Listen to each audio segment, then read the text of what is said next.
Hi there. Today we're going to be looking at how we solve problems which involve us having to look at what the z-score of the problem is going to be, and then using what we call the standard distribution. So a couple of things that you want to remember just about z-scores and about the standard distribution. Firstly, with a z-score, our z-score is given by whatever the value might be minus the mean over the standard deviation. And our standard distribution is where our z-scores occur, and it's got a similar bell curve to our normal distribution. In fact, it is a normal distribution. It's what we call the standard normal distribution. It has a mean of 0 and it has a standard deviation of 1.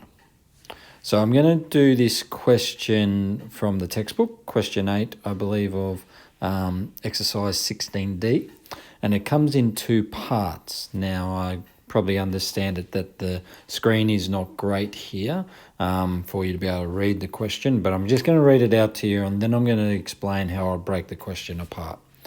So 8A reads, Machine A is packaging bags of mints with a mean weight of 300 grams.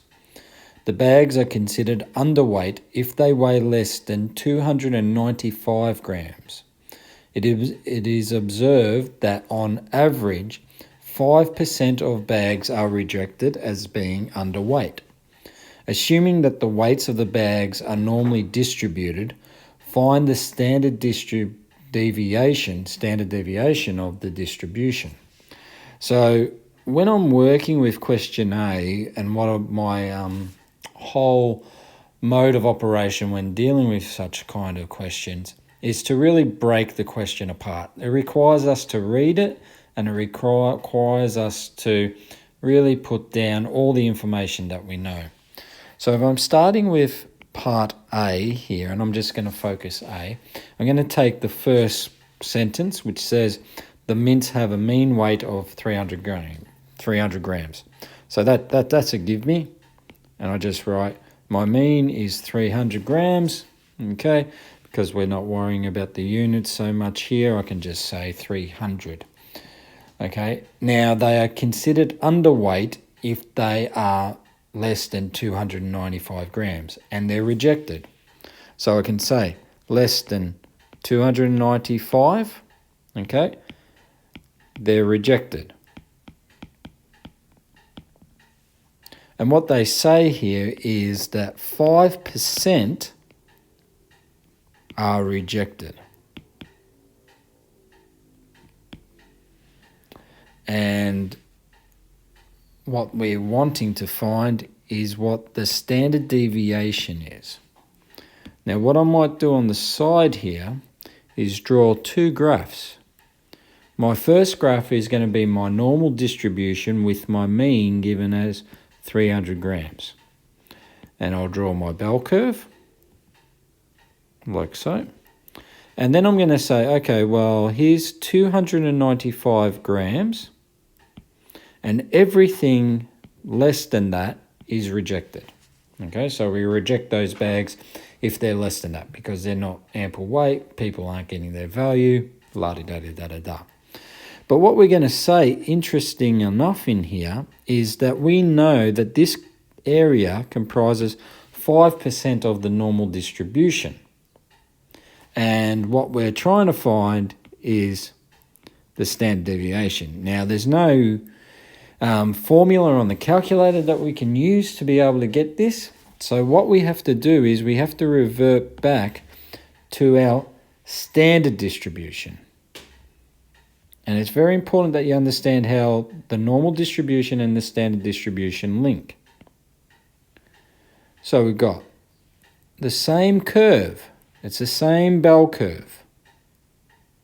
However, with this bell curve, we have our mean as 0 and we have a standard deviation of 1. And in here, I can say, well, I'm going to be cutting off 5% of that. And where does that 5% lead us? that leads us to what we call our Z-score. So what we're going to do with our Z-score now is we're going to find what Z equals. And we can find Z by using our calculator and saying, what is the inverse of the normal distribution? Now, that's the syntax that you're going to use on the CAS, okay? I'm not going to refer to the CAS here. I'm just going to tell you that's the syntax that you need to type in. You can get it different ways. You can go menu, probability, distributions, and so forth. Or you can just type inverse or INV norm, open the brackets. And what you want to put in here is the area. So what area, starting from the minimum value of all possible outcomes, which is normally negative infinity, okay, up until the Z-score, are we talking about? Well, we're talking about 5%. So our area is 0.05. Then it asks for what is our mean. Well, because we're using the standard distribution, we can say our mean is 0, and then our standard deviation is 1. Now, I've done this prior to record this recording, but what we find our Z-score to equal is negative 1.64485. Okay, and that's important moving forward, because what we're going to do now is we're going to use the equation that our Z-score equals x minus mu over the standard deviation. And what we're going to say in here is we're going to say that our Z-score here is 1.64485. We're going to say, what is our x value? Well, if I go refer to back up here, I'm going to have 295 minus our mean, which was 300, and our standard deviation. Now, our standard deviation is going to equal then negative 5 times negative 1.64485. I believe that's, oh, apologies, ignore that. Okay, if we're back up and doing it, it's going to be negative 5 divided by negative 1.64485. And then we get a standard distribution of 3.04. Now that's been rounded. Okay, but that's how we're combining. You know, here we start with our normal distribution. Okay, what we call our normal distribution. It's got a mean and a standard deviation, but the mean and standard deviation doesn't have to be 0 and 1. It can be any value. And we're working with the area, but we're putting the area in the context of the standard distribution, which is this curve here. And the premise of the standard distribution is you're going to get a Z-score.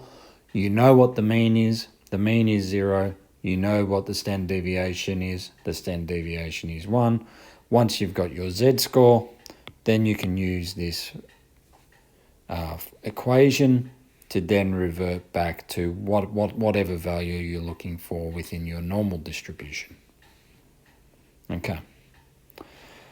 So let's have a look at question B.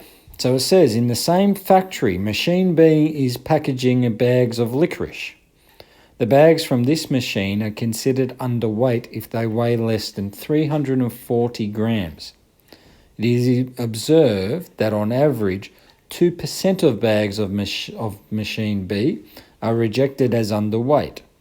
Assuming that the weights are normally distributed with a standard deviation of 5 grams, find the mean. So what we're trying to do in part B is we're trying to establish what is the mean going to be. But I'm going to put forward all the elements that the question has given me first. So we're going to say rejected if less than 340 grams. Okay? 2% are rejected. Okay, so that's saying that 2% are less than 340 grams. We have a standard deviation of 5, and we're looking for our mean. So I will come across and I will draw my normal distribution first of all. Now I don't know what my mean is, okay? But they're going to say if it's less than 340, well, 2% of those are less than 340. So I'm going to put that on that side. I'm going to say that's 2%. And the standard deviation is what I'm trying to find. So now I'm going to go to my standard distribution. Now I know what my mean is of my standard distribution. My mean here is 0. My standard standard deviation is 1. And I know that 2% is the proportion that I'm looking for, and that's going to give me my Z-score. So my Z-score I can establish by saying inverse normal, and it asks me for what area of the graph am I interested in. Well, because it's 2%, it's 0.02 as an error, as an area.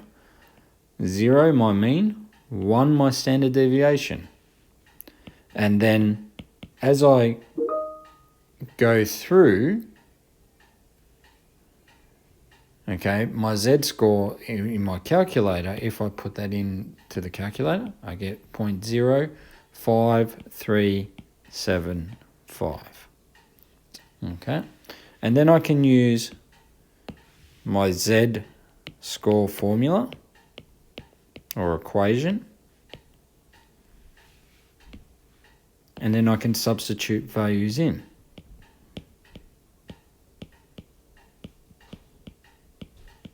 Equals x 340 minus mu over the standard deviation of 5. So once I rearrange this equation, I get mu equaling 350.3 grams. Okay, now I've done the calculation prior to that. You can work the equation, you can work that equation to find if you get the same result. Okay, but that's how we combine the normal distribution with standard distribution and Z-scores.